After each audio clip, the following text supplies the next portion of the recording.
Hello students, States of Matter എന്ന ചാപ്റ്ററിലെ previous years questions and ആൻസേഴ്സിൻ്റെ ഡിസ്കഷൻ നമുക്ക് കണ്ടിന്യൂ ചെയ്യാം. അടുത്ത question, give a reason for the use of pressure cooker to cook food at high altitude. ഉയർന്ന പ്രദേശങ്ങളിൽ നമ്മൾ ഭക്ഷണം പാകം ചെയ്യാനായിട്ട് പ്രഷർ കുക്കർ യൂസ് ചെയ്യുന്നു. എന്തിനാണ്? നമുക്കറിയാം ഉയർന്ന പ്രദേശങ്ങളിൽ എങ്ങനെയാണ് അറ്റ്മോസ്ഫിയറിക് പ്രഷർ എങ്ങനെയാണ്, എർത്ത് സർഫസിൽ എങ്ങനെയാണ് നമുക്കറിയാം അല്ലേ. എർത്ത് സർഫസിൽ എയർ അല്ലെങ്കിൽ അറ്റ്മോസ്ഫിയറിക് പ്രഷർ വളരെ ഹൈ ആയിരിക്കും അല്ലേ. എന്നാൽ മുകളിലേക്ക് പോകുന്തോറും പ്രഷർ വളരെ കുറവാണ്. At hill atmosphere pressure is less. അപ്പോൾ സോ മോളിക്യൂൾസ് എങ്ങനെയായിരിക്കും? Far away from each other. ഒരു മോളിക്യൂൾ മറ്റു മോളിക്യൂളിൽ നിന്ന് വളരെ അകലെയായിരിക്കും. അപ്പോൾ അതുകൊണ്ട് തന്നെ അവയെ നമുക്ക് സെപ്പറേറ്റ് ചെയ്യണമെങ്കിൽ, അവയെ ചൂടാക്കണമെങ്കിൽ, ഒരു ലിക്വിഡിൻ്റെ കേസ് എടുക്കുകയാണെങ്കിൽ അതിലുള്ള വാട്ടർ മോളിക്യൂൾസ് വളരെ അകലെയാണ്. അപ്പോൾ അവയെ ചൂടാക്കണമെന്നുണ്ടെങ്കിൽ, അവയെ ബോയിൽ ചെയ്യിക്കണമെന്നുണ്ടെങ്കിൽ നമുക്ക് it require less heat to get separated അല്ലേ. അതായത് നമുക്ക് നോക്കാം, അറ്റ് എർത്ത് സർഫസിൽ അറ്റ് ഹില്ലിൽ എങ്ങനെയാണ്? എർത്ത് സർഫസിലെ പാർട്ടിക്കിൾസ് ഒക്കെ എന്താണ്? Molecules are very close to each other and it require more heat to get separate from each other. എന്നാൽ ഹിൽ സ്റ്റേഷനിൽ അവ വളരെ അകലെയാണ്. So less amount of heat energy to get separate, അല്ലെങ്കിൽ അവയെ ബോയിൽ ചെയ്യാൻ വളരെ കുറച്ച് ടെമ്പറേച്ചറേ നമുക്ക് ആവശ്യമുള്ളൂ. വാട്ടർ മോളിക്യൂൾ എക്സാമ്പിൾ ആയിട്ട് എടുക്കുകയാണെങ്കിൽ, water molecule are far away at hill, far away from each other at hill സ്റ്റേഷനിൽ. വാട്ടർ എന്ത് ചെയ്യുന്നു? അപ്പോൾ ബോയിൽ അറ്റ് ലോ ടെമ്പറേച്ചർ. എങ്ങനെ boil at low temperature? Atmosphere pressure low അല്ലേ. അറ്റ്മോസ്ഫിയർ പ്രഷറും ലിക്വിഡ് ബോയിൽ ചെയ്ത് അല്ലെങ്കിൽ ലിക്വിഡ് നമ്മൾ വേപ്പറായി ഉണ്ടാകുന്ന വേപ്പർ പ്രഷറിൻ്റെ ഇതും ഒരേപോലെ ആകുമ്പോഴാണ് നമ്മൾ അത് ബോയിൽ ചെയ്തു എന്ന് പറയുന്നത്, അല്ലെങ്കിൽ ബോയിലിംഗ് പോയിന്റ് പറയുന്നത്. ഇവിടെ അറ്റ്മോസ്ഫിയർ പ്രഷർ ലോ ആകുമ്പോൾ സ്വാഭാവികമായിട്ട് ബോയിൽ ചെയ്യുന്ന ടെമ്പറേച്ചറും ലോ ആയിട്ടും വരും അല്ലേ. അതായത് ലെസ് ദാൻ 100 ഡിഗ്രി സെൽഷ്യസ് എന്ന് നമുക്ക് പറയാം. അപ്പോൾ ഈ 100 ഡിഗ്രി സെൽഷ്യസ് എന്ന് പറയുമ്പോൾ ലോ ടെമ്പറേച്ചറാണ്. ലോ ടെമ്പറേച്ചർ എന്ന് പറയുമ്പോൾ കുക്കിങ്ങിന് എടുക്കുന്ന ലോ ടെമ്പറേച്ചർ എന്ന് പറഞ്ഞാൽ എന്താണ്? It require more time to cook food. കൂടുതൽ സമയം നമ്മൾ ചൂടാക്കിയാലേ നമുക്ക് ഭക്ഷണം പാകം ചെയ്യാനായിട്ട് സാധിക്കുള്ളൂ അല്ലേ. അപ്പോൾ അതിനെ സഹായിക്കാനാണ് നമ്മൾ പ്രഷർ കുക്കർ യൂസ് ചെയ്യുന്നത്. എന്താണ് പ്രഷർ കുക്കർ ചെയ്യുന്നത്? നമുക്കറിയാം, പ്രഷർ കുക്കറിൽ സ്റ്റീം പ്രഷറാണ് അല്ലേ അപ്ലൈ ചെയ്യുന്ന. നോക്കാം നമുക്ക് എന്താണ്. At high altitude, the atmosphere pressure is low, so liquid boil at a lower temperature on hills than at sea level and take more time for cooking. A pressure cooker prevents the boiling of water at low temperature and leads to quicker. Pressure cooker എന്താ ചെയ്യുന്നത്? Lot of pressure അല്ലേ, steam പ്രഷറിലാണ്. Lot of സ്റ്റീമാണ് നമുക്കതിൽ കിട്ടുന്നത്. ആ steam ഉപയോഗിച്ച് അവിടുത്തെ pressure കൂട്ടും. അതിനനുസരിച്ചിട്ട് boiling point of water increase ചെയ്യിപ്പിച്ച് പെട്ടെന്ന് തന്നെ ഭക്ഷണം പാകം ചെയ്യാനായിട്ട് നമുക്ക് സഹായിക്കുന്നു. മനസ്സിലായോ? ഇതാണ് നമ്മുടെ പ്രഷർ കുക്കർ ഹൈ ഓൾട്ടിറ്റ്യൂഡ് അല്ലെങ്കിൽ ഉയർന്ന പ്രദേശങ്ങളിൽ ഉപയോഗിക്കാനായിട്ടുള്ള കാരണം. അപ്പോൾ ബോയിലിംഗ് പോയിന്റ് ഓഫ് വാട്ടർ എന്താണ്? ഇൻക്രീസ് ചെയ്യിപ്പിച്ച് എന്താണ് അല്ലെങ്കിൽ prevent the boiling point of water at low temperature and lead to quicker cooking എന്ന് നമുക്ക് പറയാം, ക്യുക്കർ ബോയിലിംഗ് എന്ന് പറയാം. കൂടാതെ മറ്റൊരു എക്സാമ്പിളും കൂടെ നമുക്ക് ഇവിടെ ഇതിനോട് ബേസ് ചെയ്തിട്ട് തന്നെ, ബോയിലിംഗ് പോയിന്റ് ആയിട്ട് ബേസ് ചെയ്തിട്ട് തന്നെ നമുക്ക് പരീക്ഷയിൽ ചോദിക്കാറുള്ളതാണ്. നമുക്കൊന്ന് നോക്കാം. In hospital, surgical instruments are sterilized in autoclaves in which boiling point of water is increased by increasing the pressure above the atmospheric pressure by using a weight covering the vent.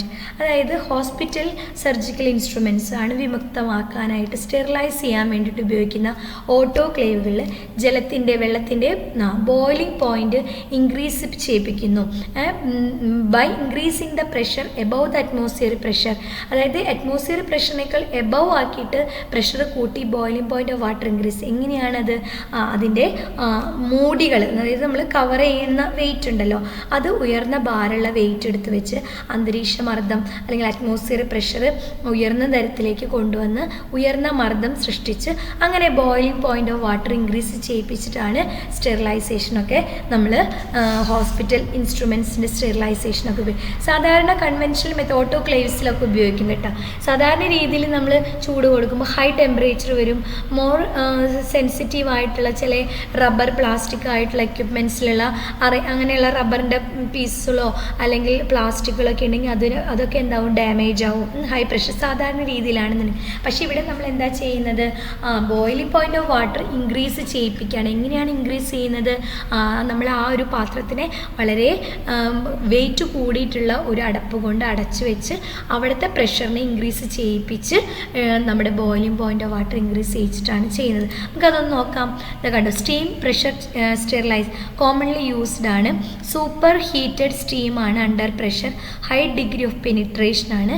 ഇതിൻ്റെ advantage എന്ന് പറഞ്ഞാൽ moist heat ആണ് അല്ലേ, വളരെ steam ആയിട്ടുള്ള ഇതാണ് വരുന്നത്. Inside kill the microorganism by proton coagulation and break down of DNA, RNA etcetera. Autoclave consist of double walled chamber.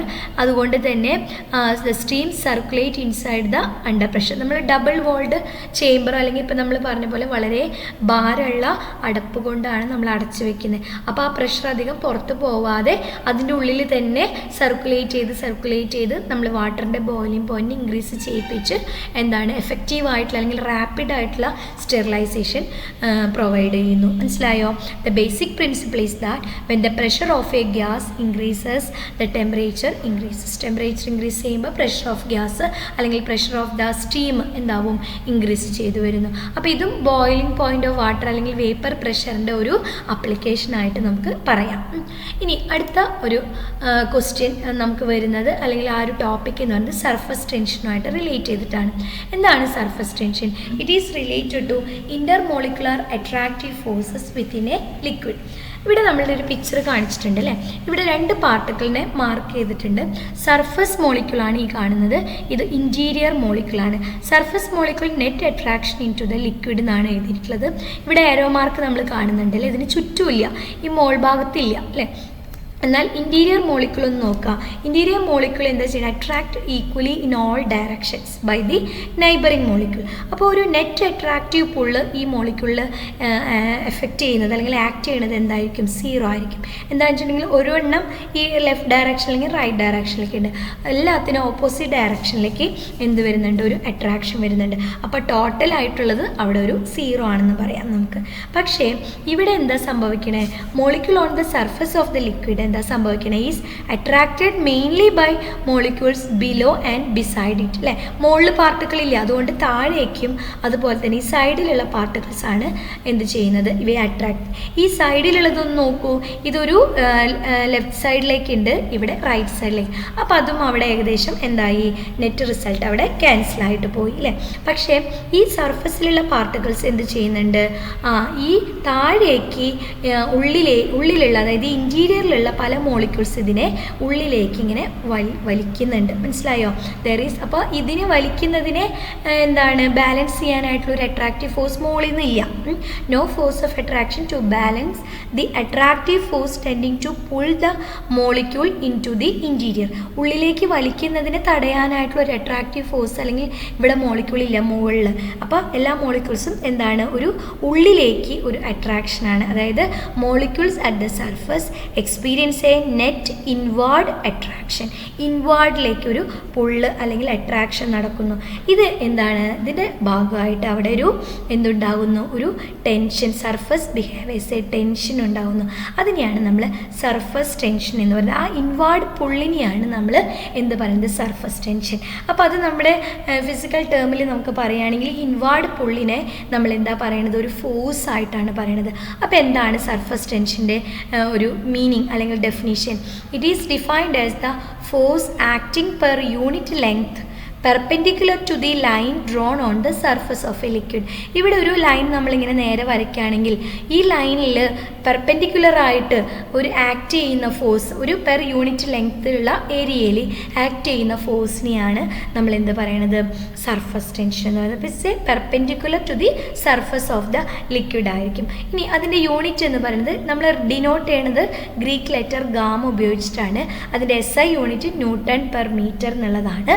ഇനി നമ്മൾ ഇപ്പോൾ ഇവിടെ ഇങ്ങനൊരു കേസ് പറഞ്ഞു അല്ലേ. ഇനി ഇവിടെ നമ്മൾക്ക് അറിയാം ഈ particles molecules at the surface എപ്പോഴും എന്താ ശ്രദ്ധിക്കുക, ആർ പുൾഡ് ഇൻവേർഡ് അല്ലേ, and to tend to make the surface of the liquid as small.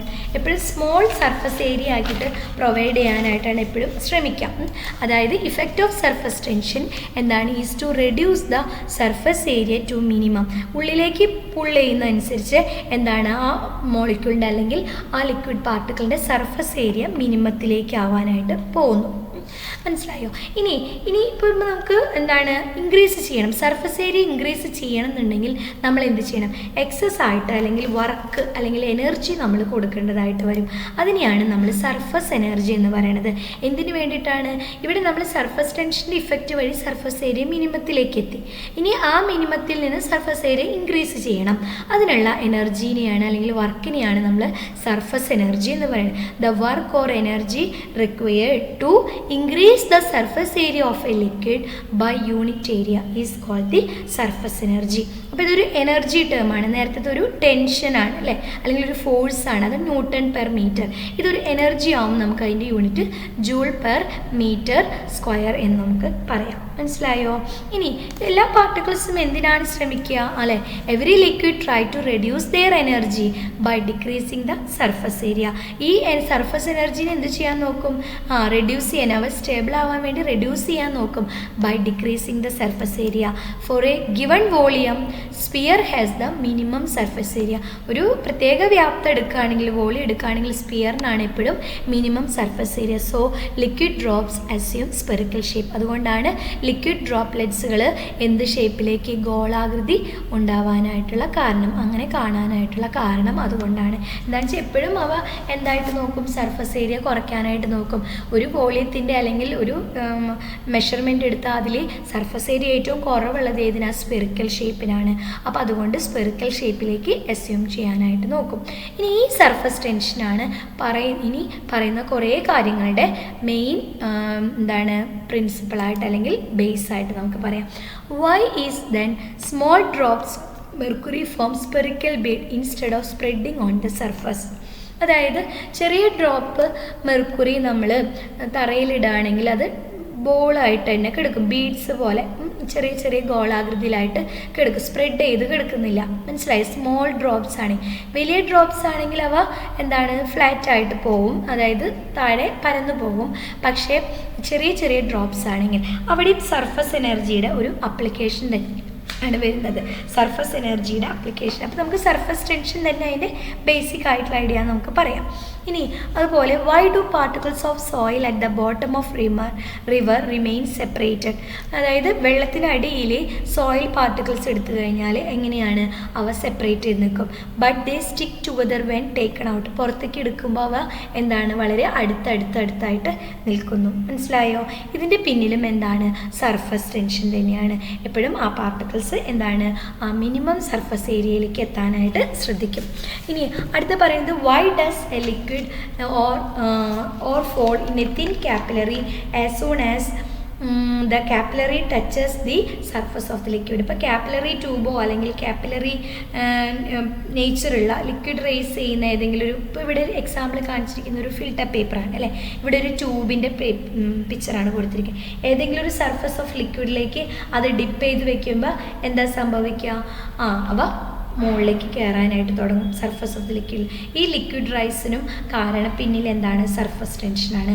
അതുപോലെ name the phenomena behind cleansing action of soap.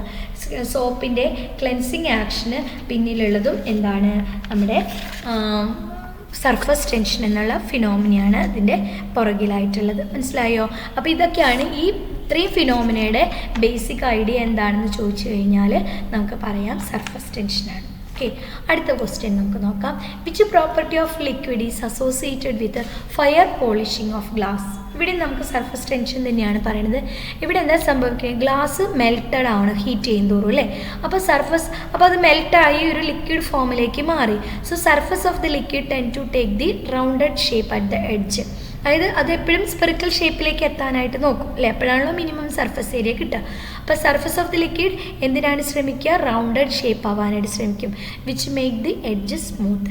അതിനെയാണ് ഫയർ പോളിഷിംഗ് ഓഫ് ഗ്ലാസ് എന്ന് പറയുന്നത്. അതിൻ്റെ main അതിൻ്റെ പിന്നിലുള്ള പ്രിൻസിപ്പിൾ എന്ന് പറയുന്നത് എന്താണ്, സർഫസ് ടെൻഷനാണ്. ഓക്കെ, ഇനി അടുത്ത് നമുക്ക് നോക്കാം. Liquid drops assume spherical shape. Why? നേരത്തെ നമ്മൾ പറഞ്ഞതാ, every liquid try to reduce their energy by decreasing the surface area for a given volume. Sphere has the minimum surface area, so liquid assume spherical shape. Next question, mercury drops are spherical in shape. Which property is responsible for the spherical shape of drops? Explain the property. നേരത്തെ നമ്മൾ പറഞ്ഞതാണ് surface tension. അതെന്താണ് നമ്മൾ എഴുതി. How does the above property depend on temperature. Temperature അനുസരിച്ച് എങ്ങനെയായിരിക്കും. When the temperature increase the force of attraction between the molecule decrease ചെയ്യും അല്ലേ. ടെമ്പറേച്ചർ കൂട്ടുമ്പോൾ പാർട്ടിക്കിൾ വളരെ അകലെയാവും, അപ്പോൾ ഫോഴ്സ് ഓഫ് അട്രാക്ഷൻ ഡിക്രീസ് ചെയ്യും. സർഫസ് ടെൻഷൻ എന്ത് സംഭവിക്കും, ഡിക്രീസ് ചെയ്യും. അപ്പോൾ ടെമ്പറേച്ചർ കൂട്ടിയാൽ സർഫസ് ടെൻഷൻ ഡിക്രീസ് ആവും. ഇനി ഇവിടെ ഒന്നുകൂടെ നമുക്ക് നോക്കാം. The magnitude of surface tension of A liquid depends on the attractive force between the molecule. When the attractive force large, surface tension large. കൂടുതൽ അട്രാക്റ്റീവ് ഫോഴ്സോടെ കൂടി നിൽക്കുകയാണെങ്കിൽ സർഫസ് ടെൻഷൻ ഉള്ളിലേക്കുള്ള ഇൻവേർഡ് പുൾ എന്നുള്ളത് കൂടുതൽ വേണ്ടി വരും. പക്ഷേ പാർട്ടിക്കിൾസ് വളരെ അകലെയാണെന്നുണ്ടെങ്കിൽ ഉള്ളിലേക്കുള്ള വലിവ് കുറയും, സർഫസ് ടെൻഷൻ കുറയും. ഇനി ടെമ്പറേച്ചറും അതിലൊരു ഫാക്ടറാണ്.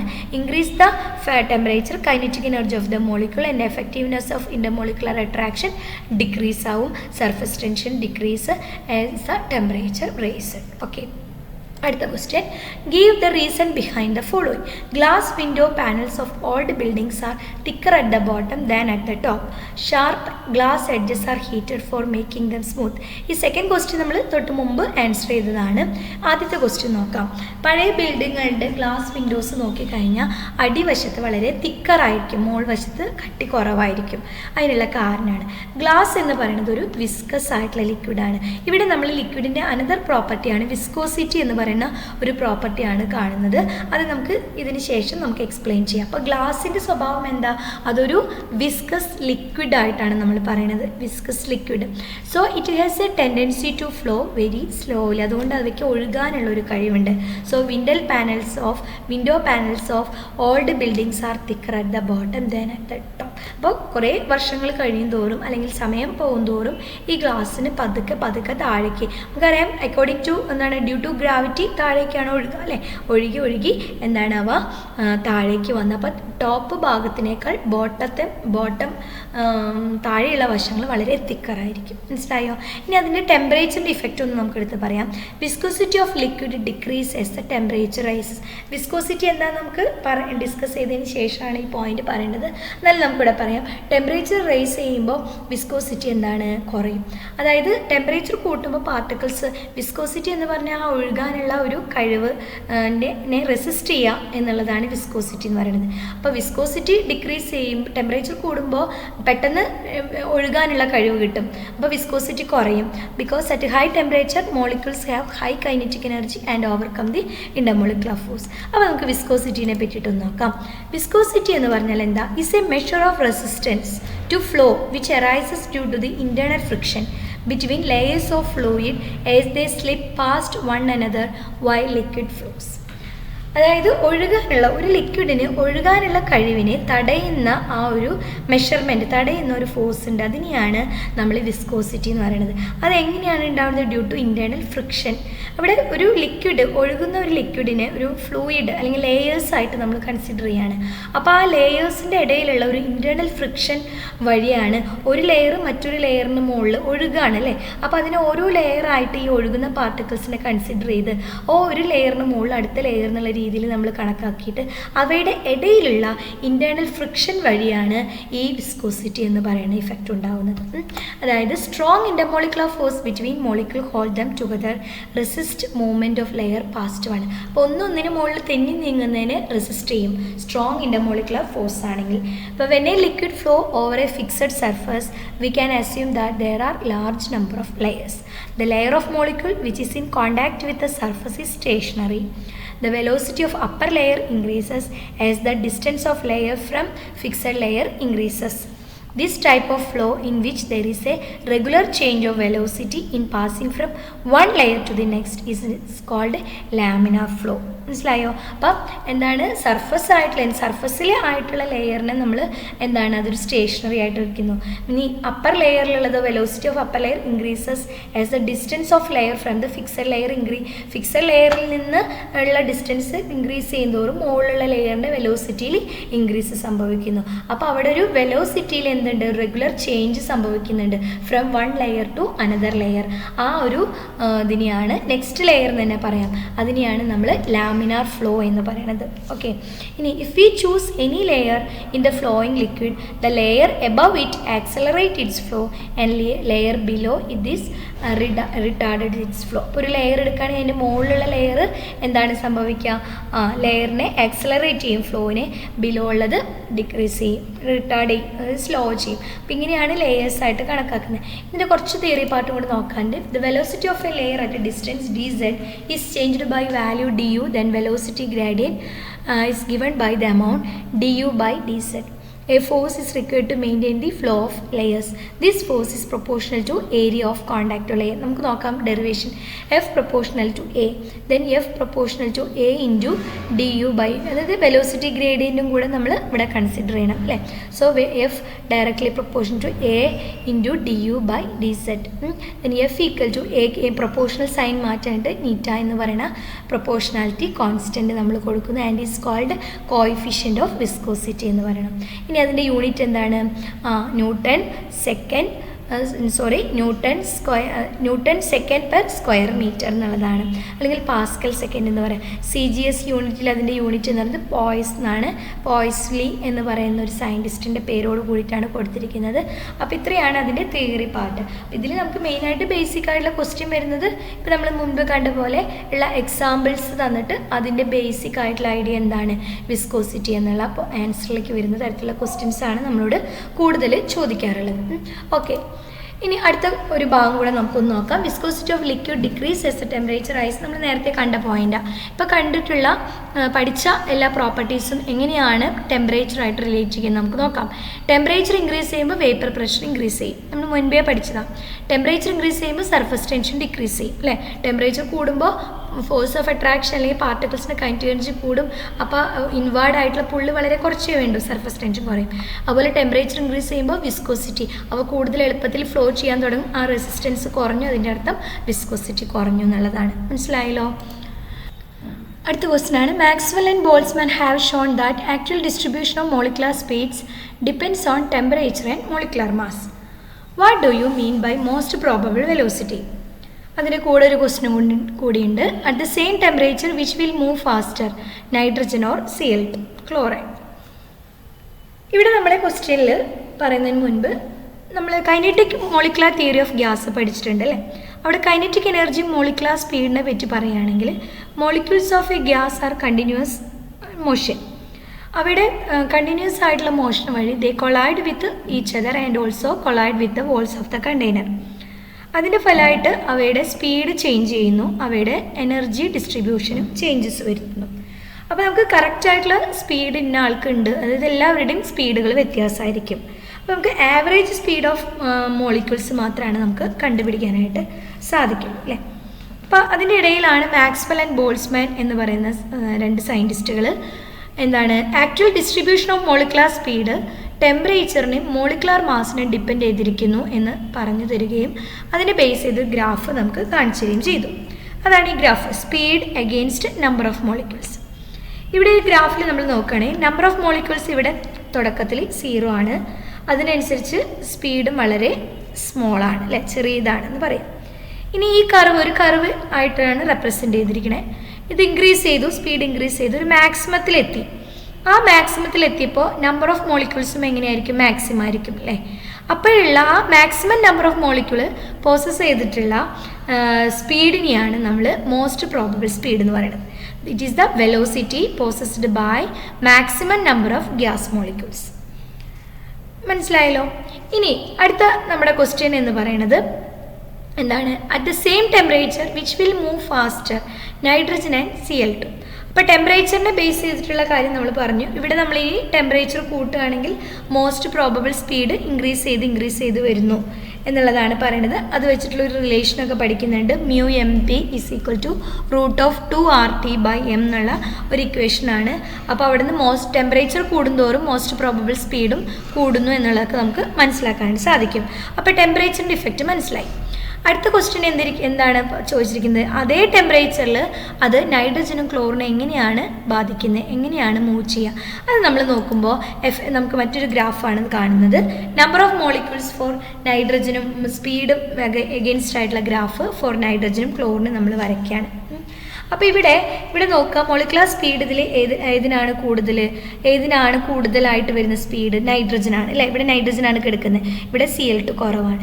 ഇവിടെ പറയുമ്പോൾ നമുക്ക് പറയാം ഇത് effect of mass on molecular സ്പീഡാണ്. അപ്പോൾ ഇവിടെ ആൻസർ നൈട്രജൻ ആണ്. Effect of mass on molecular speed എന്ന് പറയുമ്പോൾ അതേ ടെമ്പറേച്ചറിൽ molecules with high mass have low speed, നമുക്കറിയാവുന്ന കാര്യമാണ് അല്ലേ. അപ്പോൾ ഇവിടെ നൈട്രജൻ എങ്ങനെയാണ്? Higher value of most probable സ്പീഡാണ് ദെൻ ഹെവിയർ ആയിട്ടുള്ള Cl2. അപ്പോൾ ലൈറ്ററാണ് നമ്മുടെ നൈട്രജൻ എന്ന് പറയുന്നത്. വെയിറ്റ് കുറവാണ്, മോളിക്കുലർ മാസ് കുറവാണ്. അപ്പോൾ അത് സ്പീഡിൽ മൂവ് ചെയ്യണു ക്ലോറിനേക്കാളും. ഇതാണ് ഇവിടെ അതിൻ്റെ ആൻസർ ആയിട്ട് വരുന്നത്. അപ്പോൾ effect of mass on molecular സ്പീഡിനെ ബേസ് ചെയ്തിട്ടുള്ള ഒരു ക്വസ്റ്റ്യൻ ആണ്. നൈട്രജൻ ആണ് കൂടുതൽ സ്പീഡിൽ മൂവ് ചെയ്യുന്നത് എന്ന് നമ്മൾ ആൻസർ എത്തുന്നു. അപ്പോൾ ഇത്രയും ക്വസ്റ്റ്യൻസ് ആണ് നമ്മുടെ ഈ ഒരു ചാപ്റ്ററിൽ ഡിസ്കസ് ചെയ്യുന്നത്.